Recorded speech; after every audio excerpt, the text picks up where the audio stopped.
Let me guess. You've had moments where your savings hits like $6,000, maybe $8,000. And for a brief second, you think, okay, I'm finally getting my life together. And then your car needs repairs, your rent goes up, your credit card balance creeps back in, or you just get tired of saying no to everything. And suddenly, you're back at $2,300, wondering how everyone else seems to be moving ahead while you're stuck running in place. If that feels uncomfortably familiar, yeah, you're not broken, but you are playing a game that's rigged in ways most people don't understand. My name's Jack, and I spend way too much time thinking about how people build savings, why they get stuck, and what actually separates those who break through financially from those who don't. If you're someone who keeps saving money only to feel like it never really adds up, make sure to hit the subscribe button and give this video a thumbs up if this helps you out. Because today, we're talking about why 90% of people fail before reaching $50,000 saved, and more importantly, how to make sure you're not one of them. Why $50,000 matters more than you think. Here's the thing. $50,000 doesn't sound rich. It doesn't buy a mansion. It doesn't change your Instagram bio. But psychologically and mathematically, $50,000 is one of the most important money milestones you'll ever hit. According to Federal Reserve data, less than 10% of Americans have $50,000 or more in liquid savings, not net worth, not home equity, not retirement accounts locked behind penalties, actual accessible money.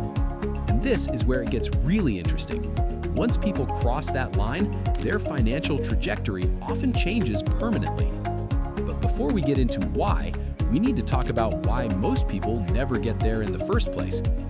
The first big lie: it's an income problem. Look, I know what you're thinking already. Jack, I don't have $50,000 saved because I don't make enough money. And yes, income matters. Of course it does. But here's what most people don't realize. If income were the main issue, then high earners wouldn't struggle with savings. According to a Lending Club report, nearly 50% of Americans earning over $100,000 say they're financially stressed. So what's really going on? The problem isn't income. The problem is financial gravity. Financial gravity, why money keeps falling back to zero. Think of your finances like pushing a heavy ball uphill. Every dollar you save is effort. Every unexpected expense pulls you backward. And unless something fundamentally changes, the ball rolls right back down. This is what stops most people between $5,000 and $20,000 saved. Because at that level, emergencies still wipe you out. Inflation eats away silently. Lifestyle pressure starts whispering, "You're doing fine now." And slowly, almost invisibly, progress stalls. This is the danger zone. The $10,000 to $30,000 trap. Here's a quick math example. Let's say you manage to save $10,000. That feels amazing. You feel safer. You sleep better. But financially, that money is doing almost nothing. At 4% interest, $10,000 earns about $33 a month before taxes. That's not freedom. That's barely groceries. So what happens? People get bored. They stop tracking. They loosen discipline. They upgrade lifestyle just a little. And suddenly, that savings momentum dies. This is where psychology beats math. Why humans are bad at long-term saving. Our brains are wired for short-term survival, not long-term compounding. Saving $50 today feels painful. Spending $50 today feels rewarding. But saving $50 today doesn't feel like anything because the reward is invisible. This is why people quit right before progress accelerates. People sabotage themselves after small wins. People confuse feeling stable with being stable. Here's what most people don't realize. The hardest dollars to save are the first $50,000, not the first million. Why saving gets easier after $50,000. This is where it gets really interesting. At $50,000, interest starts paying noticeable bills. Emergencies stop being financial disasters. Decision-making becomes calmer, slower, smarter. At a modest 5% return, $50,000 earns $2,500 per year, whether you lift a finger or not. That's momentum. That's when money starts helping you instead of fighting you. But to get there, you have to survive the grind phase. The real reason 90% quit. Most people don't fail because they're irresponsible. They fail because they never change the system around their money. They rely on willpower, motivation, being good this month, and that always breaks. Here's the truth nobody likes hearing. You don't rise to your financial goals, you fall to your financial systems. Now you might be thinking, okay, Jack, so what am I supposed to do? Just suffer for 10 years? No, the goal isn't misery. The goal is leverage. Let's talk about how to actually break through. Step 1. Separate safety from growth. One of the biggest mistakes people make is lumping all savings together. You need 2 buckets. 1. Safety money, emergency fund. 2. Growth money, investments. If you're constantly pulling from your investments to handle emergencies, you'll never reach $50,000.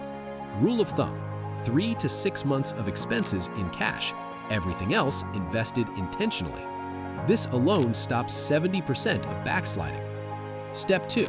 Automate until it feels boring. Here's what wealthy people don't do. They don't decide whether to save each month. Saving happens before they see the money.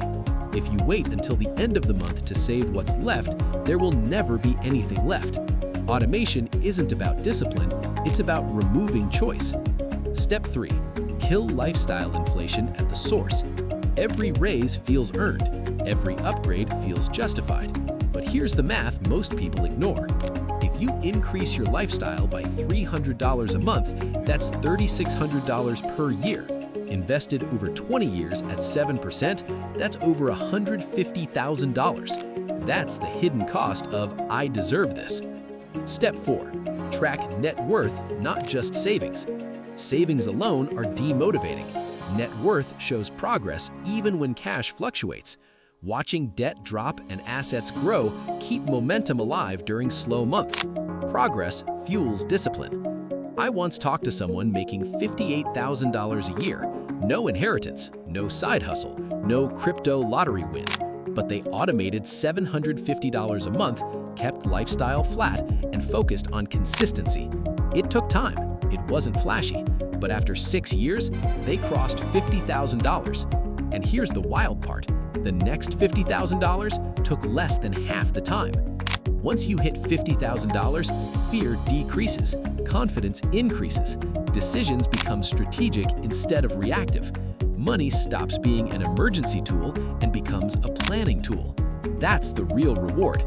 If you're under $50,000 saved and feeling stuck, that doesn't mean you're failing. It means you're in the hardest part of the game. But the people who push through this phase not just get richer, they get calmer, they get freer, they get control.